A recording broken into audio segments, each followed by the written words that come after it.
on a des exemples de femmes qu'on a rencontrées avec des projets pépites et on se dit waouh, elle va tout cartonner et puis ils reviennent vers nous. J'ai parlé à mon mari, il est pas d'accord. Tes parents, donc ton entourage le plus proche, va te programmer à réussir ou à échouer. Lors de la prise de décision, on a plusieurs types d'entourage. On a ceux qui...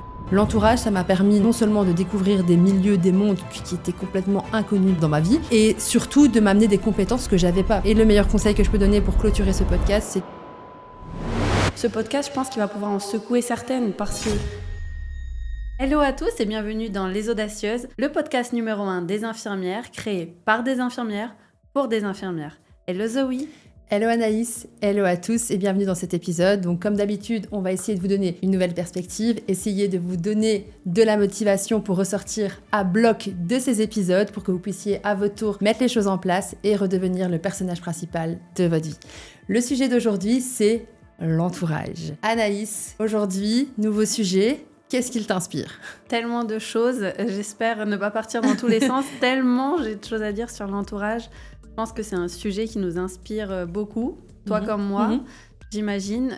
Bien évidemment, l'entourage, je pense que lorsqu'on prend une décision, va de toute manière influencer sur la poursuite ou non, parfois, de la prise de décision. Déjà, rien que ça, sur le tout début d'une transformation, parce qu'après, l'entourage, on le sait, il est aussi influent sur la suite et à tous les moments de notre vie.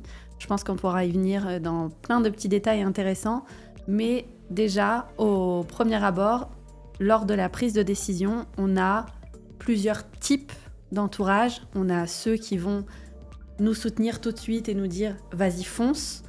On a ceux qui vont nous dire je sais pas trop, attention, c'est une bonne idée.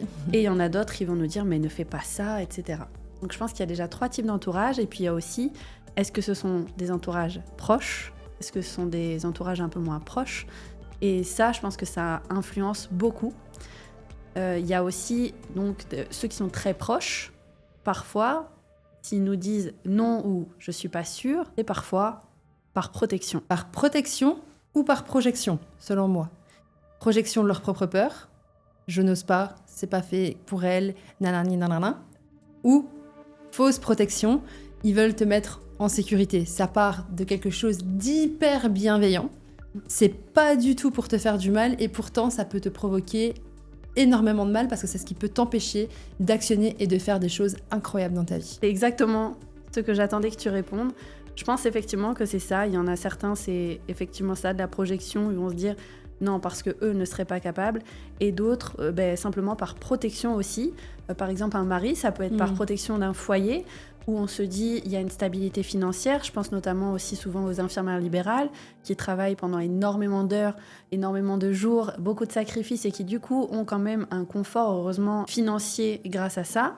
Et du coup, quand les filles parlent de ce projet à leur mari, parfois la première réaction par protection, non pas que de la personne, mais aussi du foyer et de la stabilité financière, ça va être non, ce n'est pas le moment, ou non, on a trop de charges, et c'est normal et c'est ok de penser aux finances, mais du coup, finalement, ça va venir limer déjà les ambitions de la personne, alors que dans tous les cas, on n'a même pas encore commencé à essayer de voir un prévisionnel, combien on pourrait gagner, etc.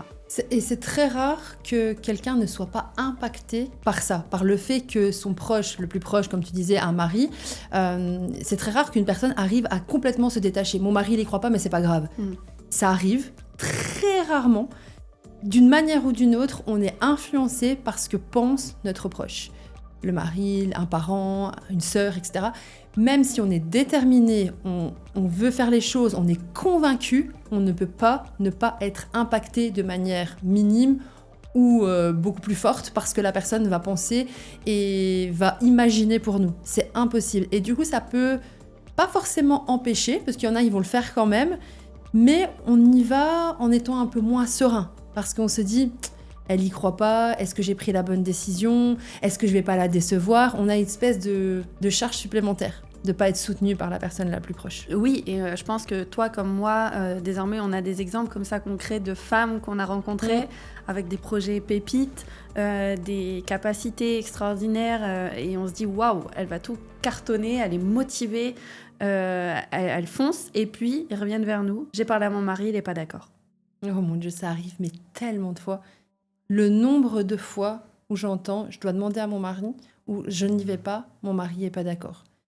C'est presque toutes les semaines. Et alors, le mariage, ok, c'est ça, c'est un partage aussi, c'est une discussion et c'est normal quand on a un foyer d'en parler à sa moitié, de prendre des décisions ensemble. Mais à mon sens, là c'est vraiment personnel, heureusement, mon mari et moi, on voit toujours l'intérêt de l'autre et on se fait confiance. C'est-à-dire que parfois, moi aussi, il peut se lancer dans des choses. Il fait de la boxe taille, parfois j'ai peur pour lui, mais je vais pas laisser mes peurs le limiter. Donc c'est-à-dire que je lui dis, écoute, moi je te soutiendrai toujours, j'ai peur pour toi, mais j'ai confiance en toi.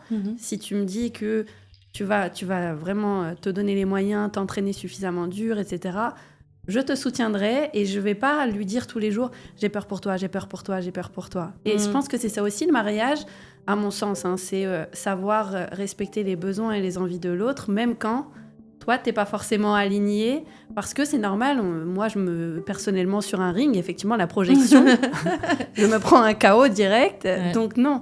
Mais je me dis, ok, il veut le faire, c'est quelque chose qui l'anime, qui lui plaît, et je sais qu'il va mettre en place ses actions, et s'il échoue, de toute manière, je sais qu'il y retournera dans tous les cas. Donc, l'idéal, c'est que je l'accompagne pour qu'il réussisse, et on apprend toujours, que ce soit dans le sport ou la vie, de nos échecs, mais voilà, moi j'ai une amie à moi qui a voulu intégrer ton programme il n'y a pas longtemps. Super projet, etc. Je voulais la motiver un petit peu, la coacher. Elle était vraiment pleine d'entrain. Et puis elle est revenue vers moi, elle m'a dit, bon, j'en ai parlé avec mon mari, il n'est pas d'accord. Et je lui ai dit, je comprends. C'est l'un des tout premiers modules que tu verras si tu t'inscris dans cette formation, l'entourage. Elle m'a dit... Ok, est-ce que tu peux m'en dire plus ? Je lui ai dit, ma réponse ne te plaira pas. C'est vrai. En fait, la réponse, c'est difficile à entendre. Là, ce podcast, je pense qu'il va pouvoir en secouer certaines parce que... C'est difficile à entendre et de notre position, c'est hyper difficile de donner aussi notre avis. Tu as ce sentiment un peu de t'introduire dans leur vie personnelle. Oui. Donc, c'est très compliqué. Et là, en plus, comme c'est une amie, je me suis dit, et je connais son mari, je connais ses enfants, je me suis dit, je ne peux pas me permettre d'aller trop creuser ça avec elle, moi en tant qu'amie non plus. Mais à la fois, c'est assez délicat comme position, parce qu'une amie, elle dit pas toujours des choses positives pour aider l'autre, mais à la fois, là, il s'agit d'une famille. Je sais que parfois, cette prise de conscience pour certaines de nos élèves ont mené à une séparation, à un divorce. Plus d'une. Je rigole parce que je sais pas si c'est une bonne chose ou pas, mais Infirmière Libre a créé des divorces, effectivement. Mais c'est une bonne chose. Moi, je pense franchement que c'est parce que on a une grosse prise de conscience de qui on est vraiment, de nos capacités et aussi des gens qui nous entourent. Et parfois, c'est horrible, mais on prend conscience qu'on est accompagné de quelqu'un qui ne tire pas du tout vers le haut. Ben oui, qui nous limite et qui effectivement ne pourra jamais nous tirer vers le haut parce qu'il nous tire que vers le bas pour X ou Y raison, vie perso, vie pro. Et là, du coup, je me suis retrouvée un peu le cul entre deux chaises. Je me suis retrouvée vraiment dans une position délicate à lui dire, écoute, effectivement, c'est un module qu'on voit dans l'accompagnement, l'entourage. Et je lui ai dit, simplement, en toute bienveillance, peut-être que son non, c'était par protection de ton foyer, parce que justement, il a peur pour toi, donc il te dit, ce n'est pas le moment, etc. Je l'ai laissé sur ça. Quelques semaines après, elle m'a dit, écoute, finalement, le non est devenu, on va en rediscuter. Il stabilise la situation financière du foyer et ensuite il voit. Donc je me dis, bon, ça part vers le mieux déjà. Mais effectivement, on a beaucoup de personnes qui divorcent et je peux comprendre moi-même, depuis que j'évolue un petit peu, je commence à prendre conscience de certaines choses et j'ai peur. J'ai peur parce que malgré tout, on est quand même attaché à des personnes et c'est presque toxique qu'on est attaché à elles alors qu'on sait qu'elles nous tirent vers le bas et on n'ose pas s'en défaire. Je sais pas l'expliquer. Là, tu parles pour contextualiser. Ouais, donc là, toi, tu ressens des peurs par rapport au détachement que tu commences à avoir avec certaines personnes ? En fait, pour vraiment... C'est vrai que je l'ai mis comme un cheveu sur la soupe. On sait, on l'a tous entendu et lu. On est la moyenne des 5 personnes qui nous entourent. Et cette phrase, je pense qu'on peut en faire plusieurs sujets également. La moyenne des 5 personnes qui nous entourent. Donc, il y a le pro et le perso. Et comme on se l'est dit en off tout à l'heure, Parfois, dans l'entrepreneuriat, c'est un peu lié au fur et à mesure, en tous les cas, pour moi aussi. Pour contextualiser, il y a plusieurs sens dans cette phrase qui moi, me donne envie de parler de certaines choses. Mais être entouré des 5 bonnes personnes autour de nous, finalement, c'est difficile parce qu'on est aussi accompagné de gens qui ne sont pas du tout entrepreneurs non plus et qui parfois peuvent être souvent négatifs dans leur vie. Et c'est des gens, des fois, de notre famille. Donc, on se dit qu'on aime et qu'on ne peut pas ne plus parler, dont on ne peut pas rompre le lien par rapport à nos parents ou autres. Et là, ça va être les fêtes de fin d'année. Et je prends conscience que inconsciemment, involontairement ou volontairement, je ne sais pas, je prends un peu des distances. Et il y a des moments, je me dis, c'est pas toi, Anaïs, c'est pas gentil. Encore l'infirmière qui revient au galop. Pas gentil, soit là pour les gens, soit là pour les accompagner. Et à la fois, je me dis, attends Anaïs, là, t'es en train de faire plein de projets, concentre-toi sur toi. Et c'est OK parfois de se recentrer sur soi-même et son petit noyau.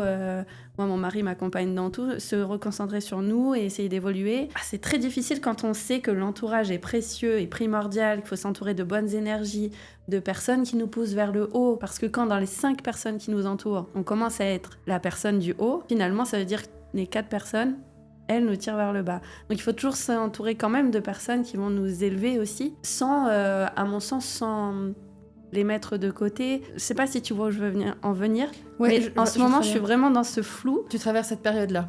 Ouais, je comprends tout à fait. C'est marrant que tu dises « je ne peux pas ». En fait, si, dans la vie, on a toujours le choix. Je pars de ce principe-là.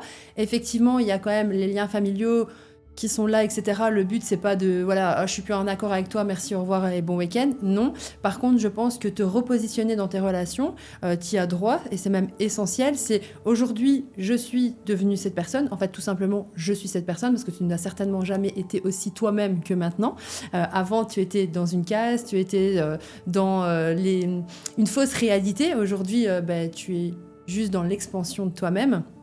Et t'es plus aligné avec ces gens-là, parfois même avec tes propres parents, parfois avec des cousines, des cousins, des gens ultra proches de toi. Et tu as le droit. En fait, tu as le droit, selon moi, de ne pas être en accord avec eux. Est-ce que ça veut dire qu'il faut tout couper ? Non. C'est revoir les relations et savoir poser son cadre aussi. Par exemple, être entouré de gens négatifs, je vis exactement la même chose que toi, déjà depuis un moment. Donc la vie a fait que ça a fait le tri naturellement dans mon entourage. Il reste encore des gens très négatifs autour de moi que j'aime profondément de tout mon cœur. Mais par contre, je pose un cadre. C'est OK. On passe du temps ensemble, mais c'est comme ça. Et si c'est pas comme ça, alors on se voit pas aujourd'hui parce que moi j'ai besoin de rester concentrée et j'ai surtout envie de rester positive. Et en fait, j'ose maintenant poser un certain cadre qui fait que ça fonctionne. Être confronté à des discussions dont t'as pas envie, ça arrivera toujours. C'est réussir à prendre de la hauteur selon moi. C'est de se dire, ok, bon, là je suis en train de vivre un moment que j'ai pas forcément envie de vivre, les discussions m'intéressent pas forcément, mais ça fait un peu partie de la vie. Mais c'est aussi limiter ça et faire en sorte que ça n'impacte pas la personne que tu es aujourd'hui. Ça veut dire ne pas prendre part aux discussions qui t'intéressent pas ou répondre par politesse, mais en tout cas ne pas intégrer certaines choses qui ne font plus partie de toi, tout simplement. Moi aujourd'hui, parfois, je suis dans des conversations où je me dis, ok, bon, j'en ai rien à foutre, ça m'intéresse pas parce que voilà, c'est des sujets qui sont négatifs ou qui vont critiquer une personne ou que sais-je. Je suis là, j'écoute par politesse, mais je rentre pas dans les débats et surtout je sors de là et hop, je switch directement mon cerveau sur une autre fréquence et je me reconcentre sur moi-même. Donc je pense qu'effectivement on ne peut pas couper certains liens, pour résumer, mais qu'on a le droit aussi de choisir les moments qu'on a envie de partager, les discussions qu'on a envie de partager.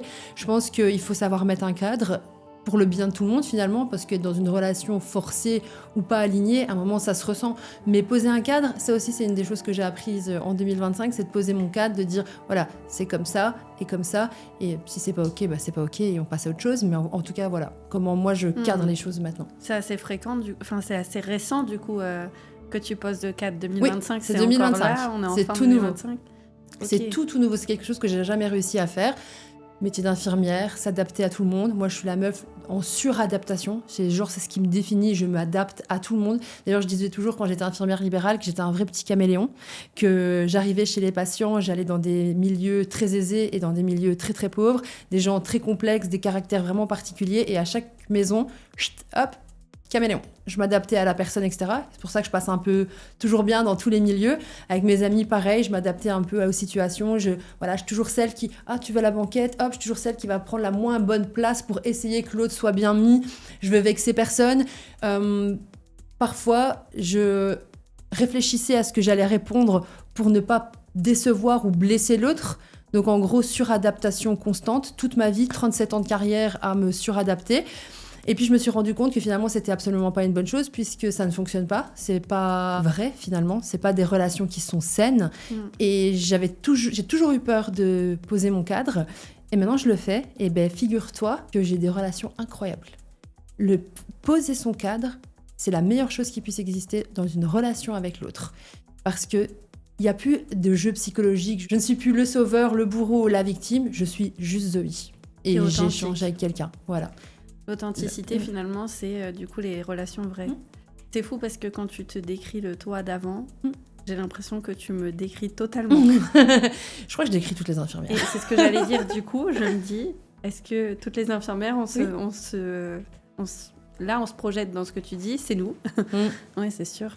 Mais alors, poser ce cadre, je peux pas dire que j'arrive encore à le faire. Par contre, l'entourage un peu plus éloigné, ceux avec qui on ne prend pas toujours de nouvelles ou autre, j'y arrive plus facilement. C'est-à-dire que, par exemple, mes anciennes collègues, avant, c'était comme si je leur devais encore quelque chose et qu'il fallait que je sois là, etc.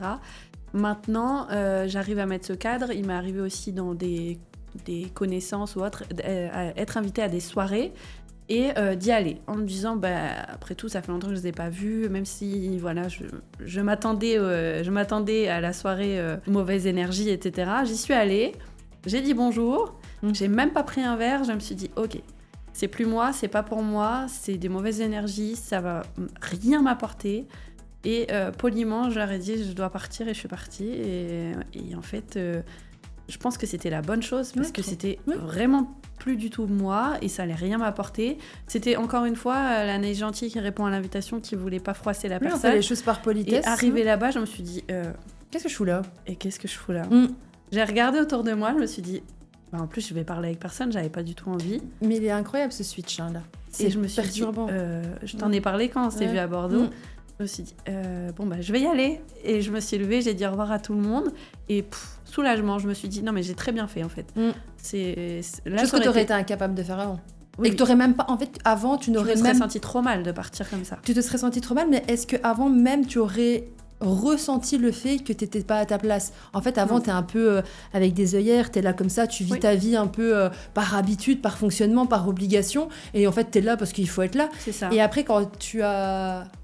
une évolution sur toi-même, une compréhension de qui tu es et surtout tu commences à rencontrer d'autres personnes, c'est là que tu commences à faire un comparatif. Tu dis, attends, elle pense comme ça, mais pourquoi l'autre, elle pense comme ça ? Et là, tu commences à capter et c'est un switch qui est très particulier. Ça se fait un peu du jour au lendemain où tu es là, où tu prends un peu une claque dans la gueule et tu te dis, mais pourquoi les gens, ils sont bizarres en fait ? Pourquoi je suis plus dans le truc ? C'est vraiment particulier. Et tu disais tout à l'heure, justement, ça fait un peu peur. J'ai traversé la même période. On a l'impression de devenir omniscient, tu sais, comme une sorte de... Comme dans un film où on s'écarte, on regarde la scène et on se dit, ok, alors là... Non, pas ici. Hop, et tu t'en vas. Enfin, voilà, c'est... J'ai eu un moment comme ça de latence. Je me suis dit, je pars ou je pars pas ? Et je me suis dit, je pars. C'est trop bien que tu te sois écoutée parce que combien ne s'écoutent pas, combien force. Mais voilà, encore une fois, c'est à force avec le développement personnel, le développement entrepreneurial, etc. Mais est-ce que c'était simple parce que c'était pas des proches ? Ah oui, non, mais c'est sûr, plus la personne elle est proche de toi, plus tu as des sentiments, plus c'est compliqué. Et je pense que il y a des personnes avec qui tu pourras jamais couper les ponts, c'est impossible. Oui. Et c'est là justement où il faut reposer un cadre, choisir les moments, faire en sorte que ça bouffe pas ton énergie et échanger sur des sujets qui te plaisent et quand t'es pas aligné, tu prends pas part aux discussions. Ça c'est compliqué mais c'est très révélateur de justement te dire ok ça discute d'un sujet, ça m'intéresse pas, je me retire, je comprends ce que tu veux dire mais voilà, j'ai aucun avis là-dessus ou quoi. C'est trop bien de fonctionner comme ça parce que tu donnes une information à ton cerveau, je ne veux plus ça, ce n'est plus moi. Maintenant, je suis cette personne, voilà ce que je veux et voilà ce que je mérite. Et tu dois économiser des sacrées énergies. Ah oui. Et ça veut pas dire que tu es une mauvaise personne, ça veut juste dire que tu te choisis. Et en fait, c'est ok de se choisir dans la vie. L'être humain n'est pas fait pour être dévoué à l'autre, même si c'est ce qu'on nous fait croire quand on est infirmière. L'être humain, il est fait pour jouir de la vie personnellement. C'est une réalité, c'est pour ça qu'on est sur la Terre. On est là pour jouir de la vie. Ça ne veut pas dire qu'on fait du mal aux autres, ça ne veut pas dire qu'on est égoïste. Au contraire, plus on est heureux avec soi-même, plus on est aligné avec qui on est, plus on prend soin de soi et plus on est OK avec les autres. Et ça, il y a beaucoup de gens qui ne le comprennent pas, l'infirmière encore plus. C'est que de ne pas être au service de l'autre, ne pas être généreux, ne pas être tout ça, on pense que c'est de l'égoïsme, c'est pas bien, etc. Parce que même les religions chrétiennes, etc., ont toujours dit sacrifie-toi pour l'autre, machin, etc. Mais c'est une erreur de penser comme ça. On est notre meilleur ami, on est la personne la plus importante de notre vie, on va mourir avec nous-mêmes et personne d'autre. Et quand on comprend que c'est avec nous qu'on doit être le meilleur, qu'on doit prendre soin de soi et que c'est comme ça qu'on est le meilleur avec l'autre, c'est juste exceptionnel. Et on nous dit souvent d'ailleurs prendre soin de soi avant de prendre soin des autres. Et finalement, c'est vrai, parce que je pense qu'on ne peut pas aimer profondément quelqu'un ou lui apporter énormément de bien dans sa vie si nous-mêmes, d'abord, on ne s'aime pas et si on ne prend pas soin de nous. Parce que finalement, on s'épuise à prendre soin des autres en se délaissant. Bah, complètement. Je me demandais, toi, Zoé, qu'est-ce que tu penses des personnes quand tu leur exposes un projet, qui te répondent ah non, je pense que ça, tu devrais pas le faire, ou ah bah moi, si j'étais toi, non, je ferais pas ça. Ennemi numéro 1, ces gens-là, c'est juste pas possible. Comme je dis toujours aux filles qu'on accompagne, elle me dit oui, mais il y a une personne qui m'a dit que c'était pas possible parce que ça marchait pas, etc. Première question que je lui pose, cette personne, elle a fait exactement ce business-là et elle a échoué? Oh non, elle n'est pas du tout là-dedans. Bah alors, il y a zéro monde où il faut l'écouter, cette personne. N'écoutez que les personnes qui ont fait exactement la même chose que vous. N'écoutez jamais les personnes qui ne savent rien, ils connaissent rien du métier, ils connaissent rien à l'entrepreneuriat et ils viennent vous dire « Non, c'est pas fait pour toi. » Selon qui, selon quoi, pourquoi, qui, quoi, c'est quoi la raison? Je comprends pas. Il n'y a aucune raison d'écouter une personne qui ne sait pas. Et c'est humain, c'est d'être sensible de l'avis des autres. Mais l'avis des autres ne compte pas s'ils n'ont pas vécu la même expérience. Et encore, même si on a vécu la même expérience, il y a tellement de choses qui rentrent en compte qu'il faut vivre sa propre expérience, faire les choses par soi-même. Donc, il n'y a aucun monde où il faut écouter ces gens-là. Je ne sais pas si tu es d'accord avec moi. Oui, totalement. La dernière fois, je regardais justement un podcast d'un entrepreneur qui, lui, a vraiment réussi. C'est pour ça que je le suis. Et quelqu'un lui a posé la question est-ce que tu écoutes l'avis des gens, etc. Et lui, il a dit je n'écoute l'avis que des personnes qui ont réussi mieux que moi. Donc en fait, toutes les personnes qui, c'est pas prétentieux de sa part, mais qui n'ont pas déjà une réussite plus élevée que la sienne, il prend pas en compte les avis. Et je trouve que quelque part, ça fait sens avec ce que tu dis là. Les personnes qui vont déconseiller ou dire ah non, tu devrais pas faire ça, même je connais quelqu'un qui... finalement, faut pas écouter parce qu'ils n'ont aucune connaissance ni du marché, ni du potentiel, ni de comment agir. Et souvent, ils n'ont rien fait de leur vie. C'est ça, souvent, c'est des personnes qui n'ont rien fait de leur vie et qui vont dire à quelqu'un qui lance un projet « Non, ne le fais pas ». Je trouve ça aberrant. Oui, mais alors là, ça doit renvoyer complètement, finalement, à lui, presque un complexe. Oui, il y a la et projection. Du coup, voilà, il doit se dire « Moi, je ne le ferai pas ». Donc, même si c'est pas conscient de sa part, il veut pas qu'on réussisse, cette personne en général. Souvent, et inconsciemment. L'être humain, il a aussi une tendance à aller rassurer ce qu'il pense, en fait, rassurer ses doutes. Il y a une part de moi qui doute que ça va fonctionner, j'ai peur de me lancer, alors il y a ce qu'on appelle le biais de confirmation. Quelqu'un m'a dit que ça allait pas fonctionner, ou j'ai vu que lui avait lancé le même business et ça n'a pas marché, donc je vais pas le faire. Non, ça c'est juste le biais de confirmation, c'est aller donner raison à nos peurs, parce que le cerveau n'aime pas la contradiction, il va toujours vouloir avoir raison. Donc forcément, quand quelqu'un va lui donner une information comme celle-là, il va s'y attacher, se dire « Ok, c'est comme ça, alors je dois pas y aller ». Et le cerveau, il a une tendance à aller chercher un peu ce genre de biais de confirmation, plutôt que d'aller vers la positivité, de se dire « Ah, mais lui, elle, un tel, il a réussi ». Et de se concentrer là-dessus. Cette personne-là que tu cites, qui se concentre sur les réussites, les grands succès, c'est exactement comme ça qu'ils font fonctionner. Prenez des gens qui ont eu qui ont la carrière dont vous rêvez et concentrez-vous sur leur succès. S'ils ont réussi, vous pouvez le faire aussi. Presque, il faut avoir du mimétisme sur les gens qui ont réussi. Étudiez le comment. Pourquoi? Qu'est-ce qui a fait que ça a fonctionné? À quel moment ça a switché? Concentrez-vous sur ça, étudiez le fonctionnement des personnes qui ont réussi et vous copiez et vous mimez. Moi, je fonctionne énormément par mimétisme. Par exemple, les personnes avec qui je travaille, parfois, elles m'impressionnent sur leur capacité de réflexion, d'analyse, de décision professionnelle. Et à chaque fois, je leur dis « Explique-moi, comment t'es arrivé à ça? Qu'est-ce qui t'a amené à cette réflexion? Comment t'as trouvé cette idée? Ah, écoute, ça s'est passé comme ça, comme ça, comme ça. » Moi, je prends note. Et je mime. Il n'y a pas meilleure stratégie pour réussir. Se concentrer sur ceux qui ont échoué ou qui ne croient pas en vous, c'est direction échec. Oui, puis en Concentré. plus, il y a une ligne tracée. On dit souvent quel business faire. On demande souvent aux gens qui réussissent, mais quel business je peux faire, qu'est-ce qui fonctionne, etc. Alors que finalement, souvent, il faut prendre des choses qui fonctionnent déjà et les faire à sa manière, avec son identité, et ça va fonctionner aussi. Il faut aussi innover, hein, mais souvent, c'est encore une fois dans le mimétisme, prendre des schémas qui fonctionnent et essayer de les reproduire Mieux. avec notre identité, À sa en façon. mieux, avec de l'authenticité. Exactement. C'est vrai. Maintenant, j'ai lu un livre hyper intéressant qui explique, et j'étais passionnée quand je l'ai ouvert et j'ai vu que ça allait être ça le sujet, c'est pourquoi on donne les clés à certaines personnes de la réussite. Donc on l'explique beaucoup dans les livres du succès, etc. Voilà comment il faut procéder, il faut appliquer ça. Et que les gens échouent, malgré tout, alors qu'il y a les clés. Et ça, c'est un truc qui m'a toujours intéressée.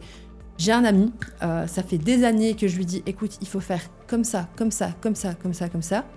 Il me dit oui, et il n'applique pas. Et dans ma tête, je me dis, pourquoi ? Je lui prouve par A plus B avec mon business que ça fonctionne, et lui ne le fait pas. Et j'en reviens à l'entourage, c'est une question de programmation.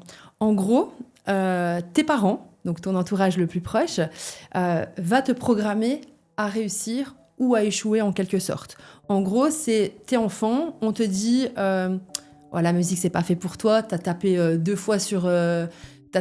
sur une gratte pour 2 fois et on te dit tu seras pas musicien. Et en fait, tu as intégré ça. Je ne suis pas musicien, un bon musicien, et donc tu ne le seras jamais. Surtout si tu lui as dit avant 7 ans. Surtout si tu l'as dit avant 7 ans, effectivement. Alors que s'il avait appris à jouer, qu'il s'était entraîné, peut-être ce serait devenu le meilleur guitariste du monde. Et en fait, tu pars avec un bagage comme celui-là. Et parfois, on va t'intégrer, t'es capable de tout, t'es la meilleure, t'es incroyable, t'es forte. Moi, j'ai eu cette chance-là. Ma maman m'a toujours poussée vers le haut. Elle m'a toujours dit, tu feras des choses incroyables, t'es comme ci, t'es comme ça, t'es la meilleure, doute jamais. Il y a eu 0 barrière de tu ne feras pas ci, tu feras pas ça. Au contraire. Et donc, t'es programmée pour réussir ou pour échouer.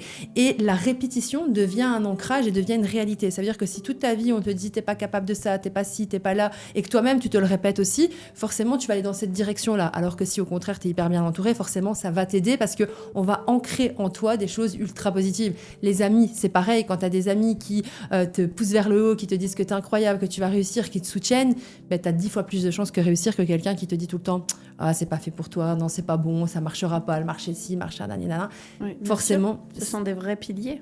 Parce que finalement, on sait qu'ils sont là, quoi qu'il arrive, qu'ils croient en nous. Et quand on sait que quelqu'un croit en nous, c'est un moteur. Plutôt que quand on est accompagné de quelqu'un qui nous dit sans arrêt « t'es pas capable », c'est beaucoup plus difficile. Et je suis d'accord sur le schéma de l'enfance, qui a un énorme impact et qui va vraiment définir aussi, du coup, la personnalité. Parce que, à terme, ça fait un enfant aussi qui n'a pas confiance. Si on lui dit, non, par exemple, fais attention, tu vas tomber, ou autre, ou ça, c'est difficile, c'est pas de ton âge, n'essaye pas. Je parle, par exemple, dans de la motricité, hein, attention. Mais à terme, ça fait un enfant qui n'a pas confiance en lui et qui va dire, je suis trop nul, non, là, je suis pas capable. Mais les autres y arrivent et pas moi, et qui vont pas persévérer, qui ne vont pas essayer. C'est très tôt, avant 7 ans, qu'il faut justement leur faire prendre conscience que même s'ils tombent, on se relève, presque comme la marche quand ils sont tout petits. On tombe, c'est ok, ils se relèvent, sans même qu'on leur dise, ils réessayent, c'est pareil. Il faut les applaudir, il faut leur donner confiance, il faut leur dire qu'ils sont capables, qu'ils feront de grandes choses, etc. Et ça, c'est... Ouais. J'ai écouté un livre, je ne l'ai pas terminé, donc je ne peux pas trop faire un retour d'expérience, mais j'ai écouté un livre audio qui parle un peu de ça, Père riche, Père pauvre, où vraiment, du coup, là, on a, grâce à son expérience, un petit peu la différence entre ce qu'il vivait d'un côté, un peu dans la précarité, enfin, pas une précarité, mais dans un milieu de modestie et de vie qui peuvent toucher beaucoup plus de monde que du côté de son père riche. Et finalement, il a beaucoup appris quand même des deux côtés. Et ce livre, il permet de faire un retour et il est intéressant sur... Ouais, et c'est une question, encore une fois, de programmation. Ça a été élevé pour réussir, on t'a été élevé finalement pour échouer, entre guillemets. Attention que cette programmation-là, elle peut être brisée, mais elle est plus difficile parce que c'est des choses qui sont ancrées profondément pour comprendre que... Attends, finalement, je peux quand même jouer de la guitare si j'apprends, si je me démène, etc. Là, tu vas avoir le fameux syndrome de l'imposteur qui va revenir, etc. Et du coup, toi, Zoé, tu as plusieurs années d'expérience dans l'entrepreneuriat désormais. Est-ce que ton entourage, justement, ton entourage proche ou même un peu moins proche, est resté le même? Ou est-ce qu'il a évolué au fur et à mesure du temps? Dis-moi, est-ce que tu t'es construit seule? Écoute, c'est une excellente question parce qu'il faut savoir que j'ai énormément changé sur ce point-là aussi. C'est que quand je me suis lancée dans l'entrepreneuriat, j'avais un principe, c'est je fais seule et il n'y a personne qui va être introduit dans mon business, je vais avancer avec personne parce que les autres, c'est un peu danger, en gros, ils peuvent te déstabiliser, tu peux ne pas être en accord avec eux et donc ils vont te freiner, etc. Et j'étais persuadée que pour aller loin, il fallait être seule. Ça, c'était une croyance que j'avais de dingue. Et donc, j'ai avancé seule pendant des années. Et ça n'a pas échoué, mais j'ai jamais évolué comme j'aurais pu l'évoluer, ça c'est sûr et certain. Et puis, j'ai eu la chance de participer à des événements business où j'ai rencontré une personne, une deuxième, une troisième. Et là, j'ai vu mon monde professionnel évoluer à la vitesse de l'éclair. Et je me suis dit, ok, ah ouais, en fait, l'entourage, c'est vraiment ce qui fait toute la différence. C'est un peu dans le même mood que la délégation. On a toujours peur de déléguer, etc. parce qu'on se dit, je fais mieux moi-même, c'est impossible que je délègue, etc. On part dans le même principe, c'est qu'il y a toujours des gens qui sont là pour mieux faire que toi et qui vont te permettre de dégager du temps pour faire autre chose. Ah ben là, c'est pareil. L'entourage, ça m'a permis non seulement de découvrir des milieux, des mondes qui étaient complètement inconnus dans ma vie, et surtout de m'amener des compétences que j'avais pas, parce que j'étais excellente dans ce que je faisais, mais j'étais limitée parce que moi, je fais pas de marketing, je fais pas de vente, je fais pas de ci, je fais pas de là. Et donc, le fait de rencontrer des personnes dans différents milieux, ça a complètement tout changé. Alors que j'étais très rigide là-dessus. C'est moi, je suis seule et j'avance avec personne. Peut-être parce que c'est quelque chose qu'on m'a aussi programmé. C'est attention aux autres, fais attention, ils peuvent tout te prendre, etc. Et j'étais un peu comme ça, avancée avec mes peurs de l'autre va me faire perdre ce que j'ai pu construire, alors que pas du tout. Rien de plus puissant que les collaborations et les partenariats. Je le répète même sans cesse aux filles du programme, sans cesse. Et toi, est-ce que tu penses que ça a pu... est-ce que ça joue sur la vie que tu as aujourd'hui? Parce qu'aujourd'hui, tu rencontres beaucoup de gens dans l'entrepreneuriat. Comment tu vois les choses par rapport à ça? Je suis totalement persuadée que l'entourage joue énormément. Effectivement, au démarrage, donc je m'inscris au programme et du coup, je rencontre d'autres filles qui sont en train de faire la même chose que moi. Donc déjà, il y a cette espèce de sororité qui est aussi importante, je pense, dans l'entourage. Savoir qu'on n'est pas les seuls à vivre ça. Des fois, ça rassure aussi un petit peu. Et puis ensuite, du coup, quand j'ai eu l'opportunité de devenir coach dans ton programme, là, j'ai découvert une équipe d'entrepreneuses qui ont des mindsets incroyables, une énergie positive. Et d'ailleurs, je me souviens d'un événement où mon mari nous a accompagnés, où il m'a dit « c'est dingue parce que vous êtes tellement toutes bienveillantes entre vous que ça paraît presque au démarrage, d'un point de vue extérieur, sans connaître, on se dit ça pourrait être hypocrite ». Et au fur et à mesure, il a vu la vérité des relations qu'il y avait entre nous. Et d'ailleurs, donc, ce réseau m'a fait créer des nouvelles opportunités, m'ouvrir petit à petit aussi à des, comme tu dis, des mondes que je ne connais pas. Je pense que moi, c'est vraiment une envergure beaucoup plus basse, mais quand même, où on arrive dans un monde où ça va vite, où les idées fusent et où il n'y a vraiment pas de limite. C'est-à-dire qu'un projet peut devenir incroyable en peu de temps. D'ailleurs, tu le sais, hein, ce podcast, il est né d'une discussion et puis très rapidement, tout a pris vie, tout a pris un chemin que moi, toute seule, avec une idée podcast, ça aurait pu prendre des mois, des semaines, peut-être des années à mettre en place parce que j'aurais voulu le perfectionner, etc. Donc vraiment, ce réseau, rencontrer des gens, aller parler, laisser nos yeux ouverts, nos oreilles ouvertes, saisir les opportunités dès qu'il y en a une. Il y en a tout le temps. Et la capter. Voir, et oser dire, même si on sait entre nous, oser dire « coucou, je suis là ». Par exemple, je pense imaginons un agent immobilier qui fait du particulier. Et là, il y a un gros mastodonte qui lui dit « tu fais un peu de mandat pro ?» Franchement, les gars, répondez oui. Et puis, une fois que le gars il est parti, là vous mettez en place toutes les actions et c'est l'opportunité de. Il faut pas attendre d'avoir fait toutes les formations, toutes les clés en main, etc. pour se lancer. Je pense qu'il faut d'abord mettre un pied à l'étrier et ensuite on grimpe sur le cheval et on va au galop. Et c'est ça, parce que de toute manière, il y a Nicolas Sarkozy, c'est pas de la politique, hein, mais qui avait dit dans une intervention dans une école de commerce qui est l'INSEC, de ne jamais limer nos propres ambitions parce que la vie se charge elle-même de les limer. Et c'est vrai. Ouais, c'était Donc, incroyable ce qu'il avait dit. Ouais, j'ai trouvé ça, cette phrase, elle me résonne tout le temps en tête. Il faut justement saisir les opportunités, lui aussi il l'avait dit ça, et puis ne pas se limer les ambitions et vraiment aller vers les autres, développer des entourages. Et là, moi, je sais que dans la vie de tous les jours, quand j'étais infirmière, jamais j'aurais pu rencontrer les membres de ton équipe qui sont aux quatre coins de la France ou du monde, parfois, qui sont incroyables, qui ont des idées, qui ont des visions bien plus développées que moi et qui font partie du coup du monde qui me développe, quoi. Donc voilà, j'ai pu rencontrer dans ton équipe des gens avec un niveau supérieur au mien. Et du coup, au sein de mon entourage, quand je disais les 5 personnes qui nous entourent, j'ai la chance de pouvoir travailler avec elles au quotidien. Et je peux dire que grâce à elles et eux, je peux dire que grâce à ton réseau que tu me fais partager, je peux me développer, je peux croître. Et ça, encore merci pour ça, comme toujours, je le dis toujours. Mais c'est pas des gens que j'aurais eu la chance de rencontrer dans mon milieu infirmière ou en me baladant. Par contre, pour les gens qui nous regardent et qui n'ont pas du coup accès à ton équipe, je pense que comme toi, aller dans des événements business, investir en fait sur soi en se disant « Ok, là il y a un événement business qui est payant, mais je vais rencontrer des gens hyper intéressants. » Et souvent, même un petit business, il peut vraiment prendre un envol en rencontrant, lors de ce type d'événement, des gens qui vont avoir des idées pour développer ou autre. Et il faut y aller, il faut oser, quoi. C'est le projet d'Aurélia, pour rebondir sur le club des infirmières libres. Aurélia, qui s'est lancée, qui est devenue coach, etc., qui m'envoie un message un jour et qui me dit Zoé, je vois que tu participes à des masterminds, dans des clubs d'entrepreneurs, etc. Est-ce que tu connais quelque chose dans le sud de la France ? Je lui dis pas du tout. Et du coup, elle fait des recherches et ça n'existe pas. Et elle en rêve. Elle me dit mais moi, je veux rencontrer du monde. En fait, je veux avoir affaire à des conférences, je veux des masterclass, je veux continuer à me développer, pro, perso, etc. Et elle trouvait rien. Et donc, elle a décidé de créer son propre club d'entrepreneurs justement pour faire du réseautage, pour faire rencontrer des personnes, etc. et continuer à grandir. Et j'ai trouvé ça juste exceptionnel de créer ce qu'elle recherchait et qui n'existait pas, mais dans le même but que toi, c'est de rencontrer d'autres personnes. Et je rebondis un peu sur ce que tu dis d'avoir accès au réseau, etc. Et ça me fait toujours rire. La dernière fois qu'on a fait un event ensemble, plusieurs fois, tu m'as dit... Ça me fait bizarre d'être là, j'ai l'impression presque que je suis pas à ma place d'être là avec vous, etc. Et moi, je trouve ça trop bizarre quand tu dis ça, parce que pour moi, t'es une personne exactement comme les personnes qui sont autour de la table. On est juste un tout petit peu en avance sur toi dans le process.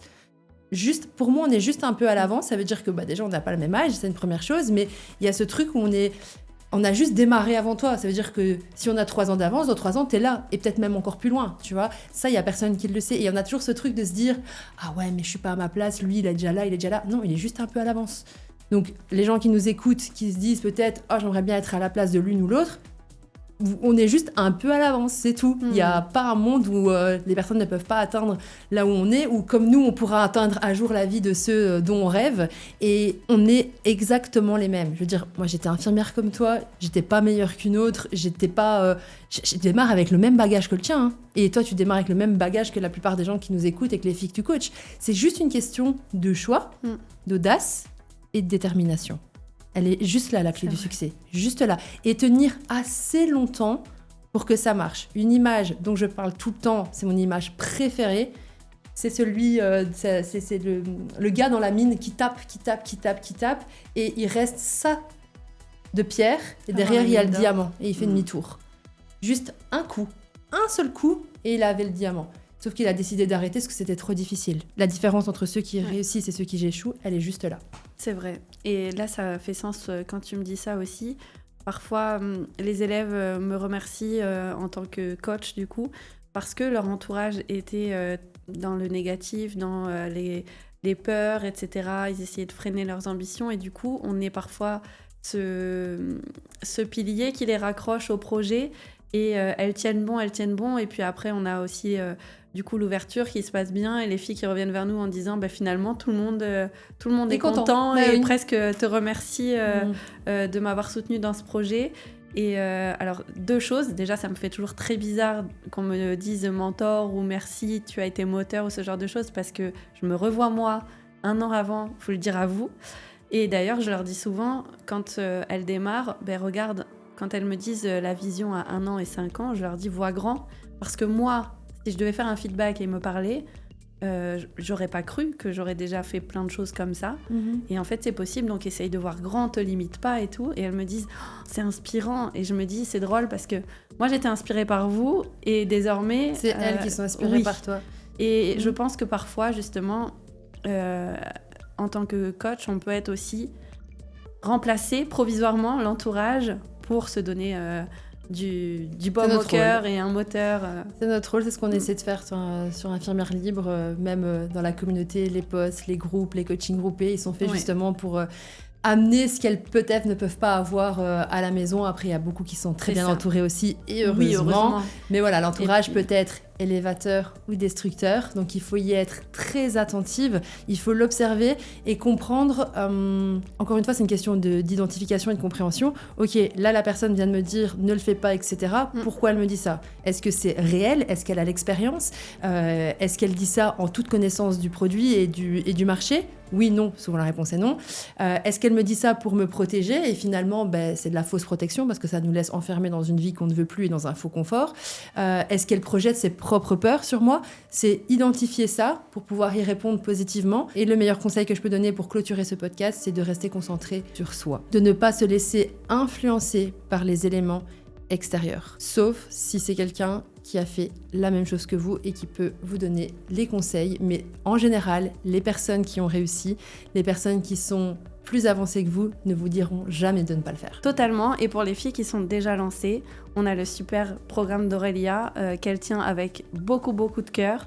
C'est une personne extraordinaire, donc c'est une coach dans Infirmière Libre, mais au sein de ce club, du coup, même quand il y a des petits coups de mou, déjà il y a la sororité entre filles, mais il y a aussi du coup Aurélia qui pourra vous donner du baume au cœur pour celles qui sont lancées du coup et qui parfois ont des nouveaux projets avec peut-être un entourage pas hyper positif, ça peut arriver. Voilà, vous serez jamais seul en tous les cas, puisqu'il y a aussi le club Infirmière Libre qui est incroyable. Très beau projet, avec des interventions pépites. Donc voilà, je voulais juste faire un petit mot avant qu'on clôture sur son programme et sur elle qui est une femme extraordinaire. Je confirme. Merci pour elle, merci pour cet échange et on se dit à très bientôt, j'imagine, pour un nouvel épisode d'Audacieuse. Abonnez-vous si ce n'est pas déjà fait et on se dit à la prochaine. Ciao. Ciao.